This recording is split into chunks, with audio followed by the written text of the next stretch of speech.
Challenging का पता नहीं, बट एज एन एक्टर हर एक्टर को भूख होती है कि वो कुछ चैलेंजिंग किरदार ही करे। और इस किस्म के कैरेक्टर्स मेरे जैसे एक्टर्स को बहुत क्रिएटिवली सेटिस्फाई करते हैं। क्या कहूँ मैं, मतलब हाँ चैलेंजिंग तो था, बिकॉज बिल्कुल ही कुछ अलग था, बिल्कुल कुछ मैच नहीं था हम में, बट हो गया। मैं यूजुअली ऐसी स्विच ऑफ स्विच ऑन वाली एक्टर नहीं हूँ, मुझे ऐसा लगता है। मैं कर लेती हूँ ऑन ऑफ, मतलब इतना मेरे लिए वो नहीं होता। बट ये लास्ट सीक्वेंस जो हमारी फिल्म में हुआ था, बुनैर का सीक्वेंस हमने शूट किया था, बहुत ज़्यादा इंटेंस था, फिजिकली इमोशनली बहुत चैलेंजिंग था। मार पिटाई हो रही थी एंड ऑल दैट, रियल में हम लोग इंजर्ड हो रहे थे। तो वो जब सीक्वेंस शूट किया तो मुझे पता ही नहीं चला, जब मैं घर वापस गई तो then I fell really sick, because वो एटमॉस्फेयर हम कसौल में, मतलब इतना लाहौल स्पीति में शूट कर रहे थे, काफ़ी डिफ़िकल्ट एटमॉस्फेयर एनवायरनमेंट था। तो उस टाइम पे तो बहुत मज़ा आया शूट करते हुए, but by the time I reached home बहुत 4-5 दिन की बीमारी, थकावट वो सब निकली। वो it takes a toll on you, but then you need to give yourself that break to come out of it. पता मैंने कुछ नहीं किया, मुझे पता ही नहीं चला कि मैं बीमार हो गई हूँ इस वजह से। बीमार एज दिन मैं बुखार में रहने लगी, मेरे सर में दर्द रहने लगा। मैं जब घर गई तो मेरे पेरेंट्स ने नोटिस किया कि ये शूट का जो लास्ट सीक्वेंस है इस पे बहुत हेवी हुआ है। तो my father was the first one to observe that it has taken some toll on her. तो he would really push hard that I go out. I remember he showed me to a doctor also. Why is she having so much headache and everything? But वो weather temperature भी इतना ऊंचा था जहाँ पे हमने वो last sequence shoot किया था. As an actor, I think it's not just me. People go through similar experiences. It's very normal and common. पहली 3 फिल्में तो आपके हाथ में होती नहीं है, ऑडिशंस से क्रैक करते हो, बट ये डिज़ायर होती है। मेरी दुआ है, जैसे अभी मेरी दुआ है कि मैं हिंदी बॉलीवुड कमर्शियल हीरोइन वाला कुछ मज़ेदार रोल करूँ। तो ये तो, और you just pray, it all comes, it all happens यार. I don't know if it's something that you plan. I hope so. I hope people see that in me, like because I think that is my core. जैसे मैंने किसी से कहा कि अभी lately की रक्षाबंधन और शिकारन, even this was too serious acting. But my core as a child, I have always been fan of Sheila की जवानी, चिकनी चमेली and comedy film like Hera फेरी, ये सब मैं हूँ। मतलब मैं as an audience नहीं जाती हूँ सीरियस सिनेमा देखने। मैं एज एन ऑडियंस जाऊंगी, अगर अभी बैडास रवि कुमार लगी I go and watch it, like that's me. अभी देखना जाना है मुझे, my brother is told me it's amazing. मैं हेरा फेरी देखने जाऊंगी, मैं गोलमाल वाली बंदी हूँ, मुझे शीला की तीसमार खान देखने मैं जाऊंगी, दैट्स मी। हॉरर देख, but this is something that this is completely different to my personality. I am not as serious as the characters I have played. I am in real life more fun person, I like to believe.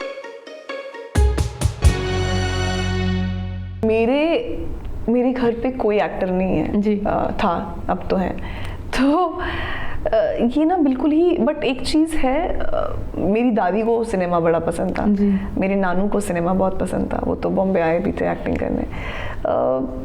और मेरे पापा देखते थे films बहुत, but मैंने कभी सोचा भी नहीं था। But I think genetically travel करता है डीएनए में कहीं ना कहीं कुछ ना कुछ, तो शायद से मेरे अंदर भी था कि हाँ यार, शौक था। देखती थी शीला की जवानी तो मज़ा आता था। I think that was me. But कभी मैं एक्टिंग नहीं देखती थी, झूठ क्यों बोलना है। मैंने नहीं देखा कभी serious cinema. My brother used to watch serious cinema, friends cinema, like different cinema. I was not like that. 3 idiots दिखाओ मुझे, फन फिल्म दिखाओ। बट फिर it happened, it just happened for me. उनका रिएक्शन तो बताया ना मैंने हर इंटरव्यू में, वो एक ही सवाल, वो मेरे मम्मा पापा ने जब माना, पहले तो दे वर लाइक नहीं, it's not happening, but then VC convinced my dad, and since then Vidhu sir जो मेरी पहली फिल्म के डायरेक्टर, उन्होंने मेरे पापा को वीडियो कॉल किया था, फिर भी पापा नहीं माने थे। फिर मेरे भाई ने बोला कि अपॉर्चुनिटी मजाक नहीं है जो इसके साथ आई है। So when they sent me here, तब से अभी तक वो full on support है उनका, वो full on मेरे full time manager बन के बैठे हैं, they know what I'm doing, like everything, they're very very supportive. Absolutely beautiful. He's a fantastic actor. He's a fantastic co-actor. बहुत funny है वो बहुत पैशनेट है यार अपने काम को लेके। It was a great time, it was great. I will always cherish this, I will always cherish that. मैं सच बताऊँ, जब आप सेट पे होते हो ना, आपको कुछ नहीं चलता, आपको बस लगता है कि ये जो मोमेंट है मुझे ये ऑनेस्टी से डिलीवर करना है। मुझे उस टाइम पे नहीं कुछ चला सच। जेपी सर को ही देखा मैंने। वो एक पूरा टाइम ना मुझे जॉन इब्राहिम पता थे ना मुझे शिवम नायर पता, मुझे सिर्फ पता था यहाँ पे हमें ये जीना है और ये जेपी सिंह है और ये डायरेक्टर है, इनकी ही सुन, मतलब वो एक एटमॉस्फेयर इतना ज़्यादा। आप आए फिल्म सेट पे, अगर आप वहाँ आते हो तो आपको समझ आता आप वहाँ मुझसे भी नहीं मिलती। वो बहुत ही क्रेजी एटमॉस्फेयर होता है। एक कॉमन चीज़ थी कि सब बहुत ही ज़्यादा पैशनेट थे अपने काम को लेके, सब अपनी काम में जान लगाते हैं। और मुंबई में और इंडस्ट्री में और इन सब लोगों में एक चीज़ कॉमन है, the father is the work. Like बाप काम है, काम काम प्रायोरिटी है, आपका काम ही सब कुछ है, आपकी दुनिया ही आपका काम है। And that's how you treat people also, work. I think हम सब यहाँ काम करने ही आए हैं तो हम वही करते हैं। But if you see at the bigger picture, सब्र है, the patience which is the game. एक पंकज त्रिपाठी का एक इंटरव्यू था। लोग बाहर से आते हैं और कहते हैं कि हम हीरो बनेंगे, 1 साल दे दो हमें हीरो बने, कैसे होगा? बिल्कुल कैसे होगा? 1 साल में कैसे होगा? 2 साल में कैसे होगा? यहाँ Irfan Khan, Pankaj Tripathi, Nawazuddin Siddiqui, they took 10-15 years to reach where they are today. True.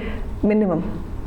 आप कोई भी एक्टर, मैं स्टार किड या इनकी बात नहीं, जनरली एक्टर कोई बाहर से जब आता है, कोई भी उठा कर देख लो, फीमेल का मुझे बता दो जिसने 25 साल की उम्र में कामयाबी हासिल की हो, लड़कियां हो या लड़के हो। जब आप बाहर से आते हो बहुत रेयरली होता है ऐसा, आप 30 टच करते हो फिर आप पहुंचते हो। पहले तो 5 साल आपके फिगर आउट करने में निकल जाते हैं, आसपास के लोग, इंडस्ट्री, एटमॉस्फेयर, बहुत सारी चीज़ें। पहली 5 फिल्में तो ऐसी आके चली जाती हैं आपको। आप एग्जाम्पल भी अगर पुरानी एक्ट्रेसेस का उठाएंगे ना, चाहे मृणाल ठाकुर का ले लो या वामिका गब्बी ले लो या तृप्ति दिमरी ले लो, जो अभी रिसेंट टाइम में चल रही हैं, all these beautifully fantastic actress, या शर्वरी या एनीवन, इन सब ने कोई फर्स्ट फिल्म से इनका ऐसा ज़ूप नहीं हुआ है। They have given couple of 3, 4 films, 5 films, good films. They have given like 5, 3, 4 good films, great film, and then one clicked and it delivered. I think it's a journey which is like that.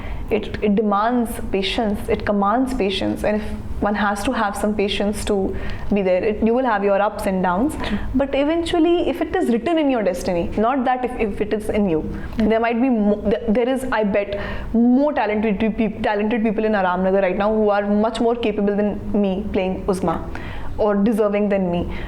There are much more hard-working people out there, but it's eventually your destiny. जो आपके नसीब में वो आपको मिलेगा, तो what are you gonna crib for? Crib to God, because He's writing your destiny. But you can't crib people because people want work. People want good work. मुझे hardcore comedy करनी है, मुझे नहीं पता कैसी, बट मुझे हार्डकोर कॉमेडी करनी है, पागल कर दूँ मैं।